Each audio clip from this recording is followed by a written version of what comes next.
Wi-Fi, it's kind of the invisible force that connects our entire modern world, right? From our laptops to our coffee makers. But this tech that we totally take for granted has a seriously dramatic origin story. I'm talking a brilliant breakthrough followed almost immediately by a security crisis that threatened to bring the whole wireless revolution crashing down. So let's dive in and see how it all went down. And hey, just so you know, what we're about to get into is part one of a big 10-part series. It's all based on a super detailed report on Wi-Fi and Bluetooth standards from the RFI detectives, who are part of Virtualization Options LLC. We're going to break down their findings chapter by chapter to tell the complete story. You've probably had one of these boxes in your home for years. It's our gateway to the internet, our connection to everything. But what if I told you that the very first version of this technology, the one that made wireless internet a reality for millions, was built on a security protocol so fundamentally broken, it was basically like leaving your front door wide open with a welcome mat out for hackers? Okay, so to really get why the security went so spectacularly wrong, we first have to understand the basic physics of how it all works.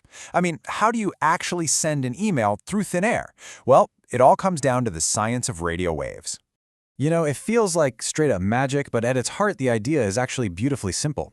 Wi-Fi takes all the digital information on your device, all those ones and zeros, and basically piggybacks it onto radio waves. Your router acts as a transmitter, broadcasting these waves, and your laptop or phone is the receiver, catching them and decoding them back into the websites and videos and emails that you see. Now, not all radio waves are created equal. Early Wi-Fi used two main highways, or frequency bands. Think of the 2.4 gigahertz band like a long, winding country road. It can go a really long way, reach the far corners of your house, but it gets crowded super easily, with everything from microwaves to baby monitors, and that just slows traffic to a crawl. The 5 gigahertz band, on the other hand, is like a massive, multi-lane superhighway. It's way faster and a lot less congested, but its off-ramps are shorter. That signal just doesn't travel as far. And yeah, this gets to the absolute core trade-off in wireless design. Those higher frequency 5 gigahertz waves can carry a ton more data, giving you those blazing fast speeds, but they just don't have the same penetrating power. Walls, furniture, even people, they can absorb or reflect them way more easily than the lower frequency 2.4 gigahertz waves. It's a physical limitation that engineers have to deal with in every single wireless network. All right, so with the physics figured out, engineers were finally ready to build the first standard and officially cut the cord, freeing us all from the tyranny of the Ethernet cable. This was really the dawn of a whole new era. And the progress? Man, it was insanely fast. The very first standard in 1997 was a sluggish 2 megabits per second. But just 2 years later, in 1999, the real game-changer arrived. 802.11b, boosting speeds up to 11 Mbps. This was the one that truly kicked off the Wi-Fi revolution. And then by 2003, 802.11g took it even further, delivering a whopping 54 Mbps on that popular 2.4 gigahertz band. But the real jet fuel here was the money. 802.11b wasn't just some technical achievement, it became a market phenomenon. As the cost of hardware just plummeted, suddenly Wi-Fi wasn't just for big corporate offices. It was in laptops, airports, coffee shops, everywhere. The wireless explosion had begun, but it was hiding a very dark secret. Underneath all this amazing new convenience was a security protocol called WEP, which stood for Wired Equivalent Privacy. I mean, the name itself promised the safety of a physical cable, but the reality? It was a complete and utter catastrophe. To see why it failed so badly, you just have to know what any secure system actually needs. Think of it like 4 pillars. First, you need encryption to scramble the data so no one can read it. Second, authentication to prove you are who you say you are. Third, a secure key exchange to share secrets safely. And finally, integrity to make sure nobody's messed with your data. And as we're about to see, WEP failed on pretty much every single one of these. And look, this wasn't just some small mistake. Security experts literally call WEP the canonical cautionary tale of cryptographic engineering gone wrong. That's not just a failure. That's the textbook example of what not to do. So what was the Achilles heel? Well, it all came down to this tiny little piece of data called an initialization vector, or IV for short. You can think of it like a random number that gets mixed in with your main password to make the encryption unique for every single packet of data. The problem was, WEP's IV was only 24 bits long.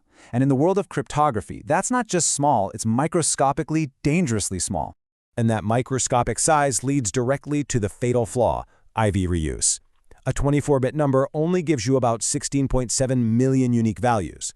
Now that might sound like a lot, but on a busy network, you could burn through all of them and be forced to repeat IVs in a matter of hours, or sometimes even minutes. This is the cardinal sin of this type of encryption. Reusing the same key and IV combo is like using the same secret decoder ring twice on two different messages. It lets an attacker spot the pattern and, with very little effort, figure out your original, unencrypted data. And it wasn't just one problem, it was a complete house of cards. On top of the IV reuse, researchers found that certain weak IVs would actually leak information about the main secret key. And to top it all off, the integrity check was so flimsy that an attacker could literally change the data inside a packet while it was in the air, recalculate the checksum, and the receiver would have no idea anything was wrong. WEP provided zero, and I mean zero, meaningful security. So by 2002, the cat was completely out of the bag. WEP was broken publicly and spectacularly. The entire Wi-Fi industry was facing an existential crisis. They had to act, and they had to act fast. The result was an emergency patch called WPA. The situation was honestly pretty desperate. The next-generation security standard, what would eventually become WPA2, was still years away from being ready. The industry needed a fix now, and it couldn't require millions of people to go out and buy new hardware. It had to be something they could just push out as a simple software update. The pressure was absolutely immense. And this is what they came up with. As you can see right here on the timeline, in 2003 they released WPA, or Wi-Fi Protected Access. It was designed as a direct, surgical strike against all of WEP's weaknesses. Basically a patch to plug the massive holes in a sinking ship. And when you put them side by side, I mean, it's just night and day. Take a look at this table, where WEP used a single static key. WPA brought in something called TKIP to create a brand new dynamic key for every single packet. That immediately solved the IV reuse problem. It replaced the worthless integrity check with a real cryptographic one called Michael, and it introduced the four-way handshake to manage keys securely. In every single way, it was a huge leap forward. So, yeah, WPA basically saved Wi-Fi from becoming a total security laughingstock. It restored just enough confidence for the wireless revolution to keep going. But everybody knew it was just a patch, a bridge to something much, much stronger. WPA was a brilliant stopgap, but it just couldn't escape its legacy. See, the trade-off for making it work on all that older hardware was that it had to keep using the RC4 encryption cipher, the same flawed engine that was at the heart of WEP. The engineers put a lot of new armor around it, but the core was still known to be risky. And yep, sure enough, by 2008, researchers started finding cracks in that armor. A practical attack was demonstrated that could break WPA's integrity check under certain conditions. Now, it wasn't the total collapse that WEP was, not even close, but it proved the point.